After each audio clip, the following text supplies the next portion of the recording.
How's it going, guys? Today we're checking out the SmallHD Indie 7 camera monitor. Now this is one of the newest monitors that SmallHD has created, and I've been waiting for this for almost 6 months because it's been back ordered for so long.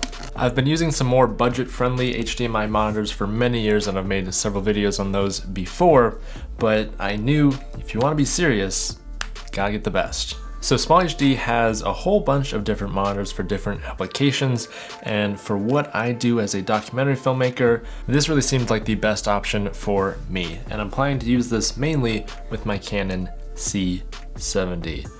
Oh my goodness, you have chosen wisely. So one of the major issues that I had with the Field World monitor that I was using is it does not have the ability to bring your own LUTs to apply into the monitor. That's a pretty big thing if you want to actually see what your end product is going to look like, especially if you're showing this to clients. You need that ability. First impression, this guy is solid metal all the way around. That's a hefty unit right here, but I wouldn't say it's too heavy, but it feels very solid. It's one of the big things I've seen and why so many people rely on SmallHD is because it's such a durable product. It will always work, especially because the monitor is kind of a sensitive piece and you don't want it to break on you while you're in the middle of shooting. So a quick overview of the design and everything. You have the power button on top. This right here is where your SD card, and also looks like you also have a headphone port right there. This actually has a very nice cover here, which is pretty solid so you don't get any rain or dust in your port. That's pretty important. For powering this guy, you can either use the 2 Sony NPF batteries. These are pretty standard with this, which they are hot swappable, so you can do 1 or 2 if you want it to last longer. Interchange them while you're still viewing the screen. If you want to do direct power, it has a DC in port down here, which it doesn't look like it comes with a DC power adapter, but that's okay. Now another reason why this is essentially future-proofing, why you're going to be able to use it for many years, it has HDMI in and out, which is quite standard. Good to see, full-size HDMI. It also has SDI in and out, both, all 4 ports right here.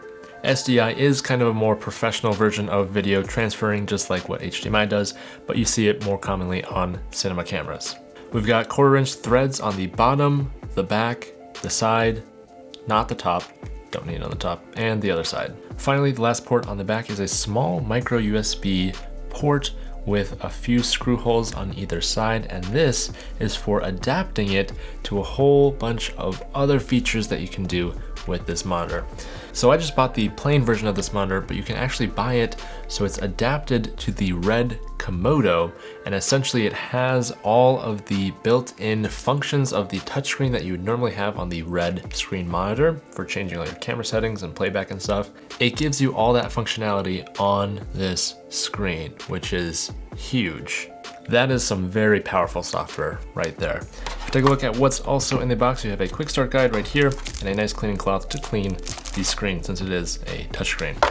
What do you say we power this baby on? We slide in our battery in the back, turn this guy on. Very clean interface, I must say already, and I'm just setting up the date and time. So this is actually prompting me to go to the SmallHD website and enter the ID code for this guy, and I'm assuming that will start the warranty on this. This is a 7-inch full 1080, actually slightly higher than 1080. It's 1920 by 1200 touchscreen display. I've noticed this is one of the brightest screens I've ever used at 1000 nits. For comparison, that is full brightness on an iPhone, which you can clearly see in bright daylight.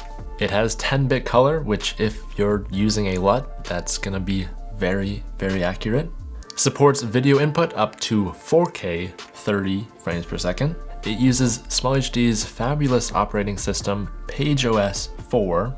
Inside that operating system, it has pixel zoom, focal assist, and also peaking tools. On top of that, it also has a 1000:1 contrast ratio and can additionally be powered by a V-mount battery. In the settings, you can do an anamorphic de-squeeze of 1.33 times, 1.5 times, 1.66 times, and also 2.0 times. So if you're shooting an anamorphic, this can automatically stretch the image to make it look like what it will in your final product.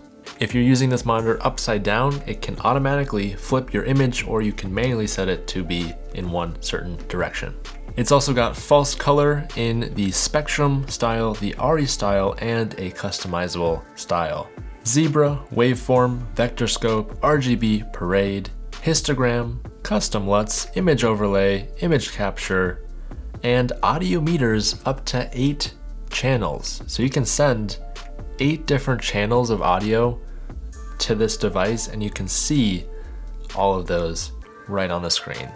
I have to say, hands down, I am very impressed with this SmallHD Indie 7 field monitor. In so many behind the scenes photos of productions, I always check out what kind of gear they're using, and so often they're using SmallHD for their reliability.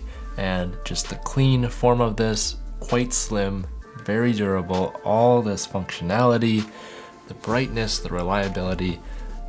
If you're looking for a new camera monitor and you want it to last you a long time, this is the one to get. The SmallHD Indie 7 is starting at $850, and then if you want the red Komodo version, it's a little bit more expensive, but if you actually compare this to the monitor that Red sells for its other cameras, this is significantly less expensive, and you can get all the functionality of the touchscreen and stuff for that.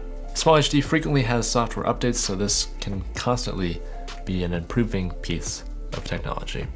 That's it for now. If you'd like to check this out, the link is in the top of the description. Thank you all for watching, and as always, don't forget to keep it pro. Until then, don't forget to keep it pro.